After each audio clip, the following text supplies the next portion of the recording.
नमस्कार.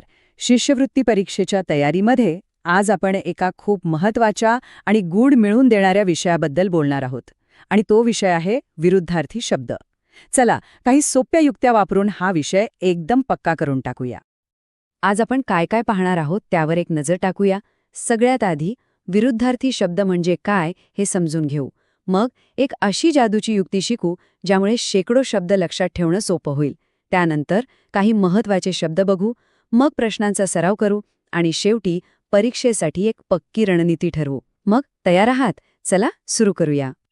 चला तर विभाग 1, विरुद्धार्थी शब्दांची ओळख. कोणताही विषय शिकताना त्याचा पाया मजबूत असणं खूप गरजेचं असतं. म्हणून आपण अगदी बेसिकपासून सुरुवात करूया की विरुद्धार्थी शब्द म्हणजे नेमकं काय असतं. आता विचार करा, जर शेकडो विरुद्धार्थी शब्द पाठ करण्याऐवजी फक्त एका सोप्या युक्तीने ते सगळे लक्षात ठेवता आले तर किती छान होईल, नाही का? हो, अशी एक युक्ती आहे. अगदी सोप्या भाषेत सांगायचं झालं तर विरुद्धार्थी शब्द म्हणजे असे शब्द ज्यांचे अर्थ एकमेकांच्या पूर्णपणे उलटे असतात. उदाहरणार्थ, दिवसच्या विरुद्ध रात्र किंवा वरच्या विरुद्ध खाली. एकदम सोपं आहे ना, बरोबर?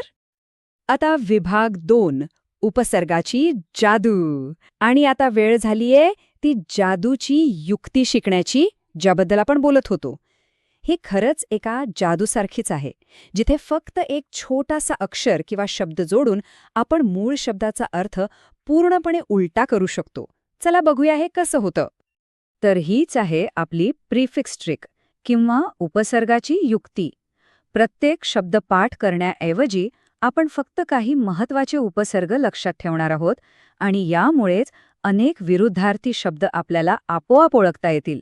चला प्रत्यक्ष उदाहरणं पाहूया, म्हणजे अजून चांगलं समजेल. इथे बघा, उपसर्ग आहे अ. हा उपसर्ग शब्दाचा अर्थ कसा पूर्णपणे बदलतोय. कुशल या शब्दाच्या आधी फक्त अ लावला की तयार झाला अकुशल. तसंच शक्यचं होतं अशक्य. आहे की नाही सोपं? फक्त एक अक्षर जोडलं आणि काम झालं. असारखाच अजून एक उपसर्ग आहे, तो म्हणजे ना. हा सुद्धा नकारार्थी शब्द तयार करतो. उदाहरणार्थ, खुश या शब्दाला ना जोडला की त्याचा विरुद्धार्थी शब्द तयार होतो नाखुश. तसंच पासचं होतं नापास. आता पुढचा उपसर्ग आहे निर. याचा अर्थ असतो च्या शिवाय किंवा रहित. म्हणून बघा, रोगी म्हणजे आजारी व्यक्ती, पण निरोगी म्हणजे ज्याला रोग नाही असा. धनवान म्हणजे ज्याच्याकडे धन आहे आणि निर्धन म्हणजे ज्याच्याकडे धन नाही. आणि आता बघूया गैर हा उपसर्ग. हा उपसर्ग शब्दाला एक चुकीचा किंवा अयोग्य अर्थ देतो. जसं की हजरचं होतं गैरहजर, किंवा समज या शब्दापासून गैरसमज हा शब्द तयार होतो. चला आता तिसऱ्या विभागाकडे वळूया, इतर महत्वाचे शब्द. उपसर्ग ही एक जबरदस्त युक्ती आहे, पण अर्थातच सगळेच विरुद्धार्थी शब्द असे उपसर्गाने तयार होत नाहीत. काही महत्वाच्या जोड्या आपल्याला लक्षातच ठेवाव्या लागतात. चला त्यातल्या काही महत्वाच्या जोड्या बघूया. इथे 2 खूप महत्वाच्या जोड्या आहेत. पहिली स्वदेश विरुद्ध परदेश आणि दुसरी स्वातंत्र्य विरुद्ध पारतंत्र्य. हे शब्द आपल्याला इतिहासात आणि नागरिकशास्त्रात पण खूप वेळा वाचायला मिळतात. त्यामुळे हे लक्षात ठेवणं महत्वाचं आहे. या 2 जोड्या तर खूपच महत्वाच्या आहेत. कृतज्ञ म्हणजे केलेल्या उपकारांची जाण ठेवणारा, आणि त्याचा एकदम विरुद्ध शब्द आहे कृतघ्न, म्हणजे उपकार न मानणारा. आणि दुसरी जोडी तर आपल्याला चांगलीच माहिती आहे, श्रीमंत आणि गरीब. आणि आता सगळ्यात इंटरेस्टिंग भाग, विभाग 4, प्रश्न सराव. आत्तापर्यंत आपण जे काही शिकलो ते आपल्याला खरंच किती समजलंय हे तपासायची वेळ आली आहे. मी प्रश्न दाखवल्यावर उत्तर सांगण्याआधी थोडा वेळ थांबेन. तोपर्यंत तुम्ही मनातल्या मनात बरोबर उत्तर ओळखायचा प्रयत्न करा. तर पहिला प्रश्न, शब्द आहे उग्र.